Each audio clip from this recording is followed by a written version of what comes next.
The executive chairman, Ughelli North Local Government Area of Delta State, Honorable Barrister Jaro Egbo, is no doubt a man that is adequately prepared for leadership, with a flair for positive impact and undiluted passion for touching lives. Immediately he assumed office as Ughelli North Council boss, he hit the ground running with strategic policies that has begun to give the council a facelift. The ever-busy and workaholic chairman spared some minutes in an exclusive encounter with STV Shannon last week, precisely Tuesday, the 17th of September 2024, where he spoke on a number of issues. On his vision for the council, Barrister Egbo says he believes that Ughelli North Local Government Area deserves physical structures that adequately matches its terms as one of the largest council areas in Nigeria. Because I am not eating my own chest. But as I speak to you now, this is the first time in 7 years that we are connected to the national grid. Wow. For 7 years, this council was cut off from national grid, and we buy diesel sometimes 35,000 daily. In 2 days' time, this council will also be connected to solar system. Wow. So the issue of diesel will be completely out of it. I'm not telling you this to tell you that the kind of vision we have for this council. And if you look behind me here, you see that land cleared is where we put our ultra-modern secretariat that will be mashed with other progressive local governments like Lagos Island, local government, because this we cannot just be the biggest local government in the state in terms of size, population, and primary schools and all that, healthcare. Because of having the correspondent facilities and infrastructure to drive the process. If you see the first thing on the more agenda of our governor, His Excellency, Sheriff is meaningful development. Yes. What we are doing now is we are copying that, we are reinforcing that, we are doing meaningful development of our council in the area of infrastructure. We're also interested to know that some days back we laid a foundation for a modern cottage, a children cottage hospital. Yeah. We intend to get that done in the next 2-3 months. Because we know the one there was, what they built there was over 70 years ago. Yes. It has fallen into disrepair.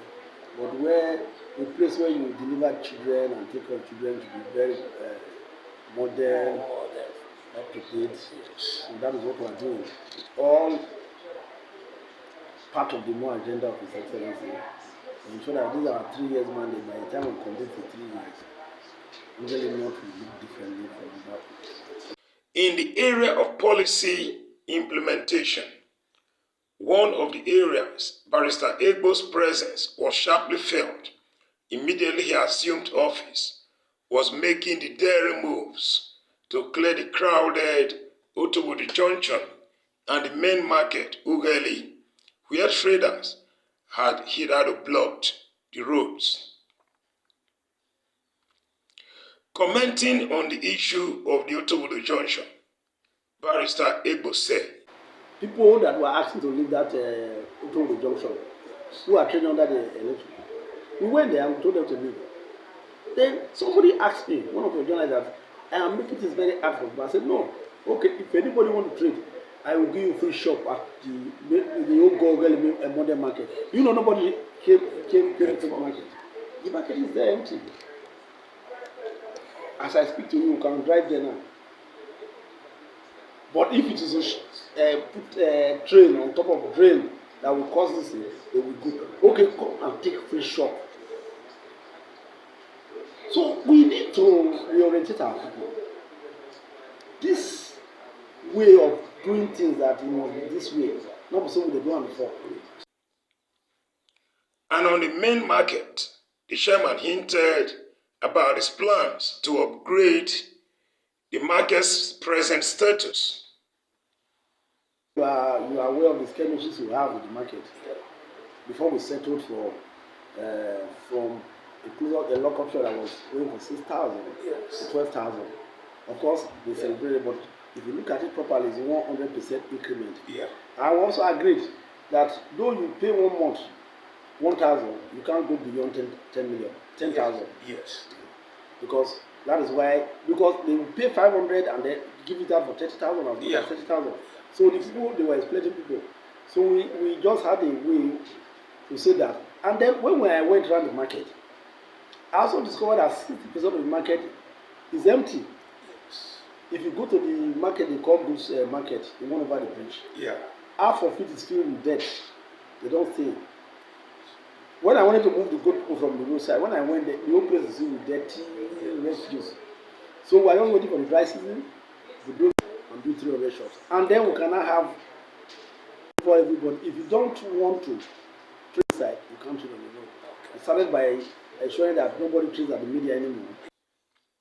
While there are notions that the much talked about local government autonomy would automatically mean a big deal to most council chairmen, Barrister Egbo has an entirely contrary opinion, pictured against the backdrop of a recent increase in workers' salaries. It will surprise you to know that if my personal position that what they grant us is autonomy, if you ask me as an individual, it will not bring anything to us. I know you are very vast in politics of Ughelli. Yes. Before now, some years back or some months back, Ughelli North is synonymous with zero allocation. Yeah. And we just started having some money now before this autonomy came. Now, Delta State government, be as it may, from Ibori to Guam, to Kowa, and now Sheriff, never tempered with council funds. For local government like Ughelli North, I think Ethiopians and some of these local government that have plenty of teachers, they used to augment the salaries. Because when you pay your primary school teacher that account for like 70% of the revenue, by the time you pay an overflow civil service, all the money is gone. Now the question is, what will be our fate now that they have increased salaries? What is going to be our fate? Because for a level 16 officer that was earning like 300,000, when we check the rate, we'll be earning over $1 million. So what would be our fate tomorrow if we can't pay? What now happens to Ughelli North? Two things will happen. First, we already envisaged that, so we are driving up our revenue. The time of just putting money in your pocket for committee is over. Before you stepped in, I don't know whether you were here when somebody wanted our primary school with a political leader, but I said you must pay. Because the companies you take there, you pay. So why can't you pay for our venue? Even if it's 30,000. With the foreseen huge financial burden brought about by the worker salaries increment, therefore, Barrister Jaro Egbo believes there is only one way the council could meet up with its huge financial responsibilities, and that is to leave no stone unturned in the bid to generate revenue. This account has 16,446,000. These are what we have generated so far from certificate of local government of origin, marriages and death. Wow. Before now, I don't want to cascade it, but what they say is that usually for weekend treat for officers here. But this money is set aside for benches for primary schools. People who don't have uniform. This is where we treat more. So we are not touching this fund. We are preparing ourselves for tomorrow. That if tomorrow does come and we are unable to, it is fund like this that can drive the process. So for us, it's the two-edged sword. Yes. And when we go to this jack, sometimes they will just say, okay, this is your salary for teachers, this is salary for workers, this is your overhead. You now see the balance. But I now tell my workers and I tell my ESCO that we also need to open an account for such things. Yes. So when the money comes directly from Abuja, let it enter that account, the various accounts for salaries, for teachers, for workers, and an overhead. Then we know, okay, we have 3 million remaining. Let us plan with this. Because when you see some money sometime and you don't know how to go about it, before you know it, you say, okay, I have plenty money to spend. Before you know it, you have entered worker salary, yes. And then debt will start compiling. That is one. Secondly, if we are now forced, yes. if we are now forced to say, okay, we can't pay, then of course issue of retrenchment will come. Yes. Because we have to keep our food.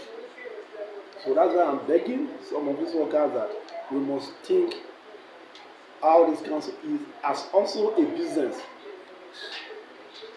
If we have a multi-park committee, we must pay what is expected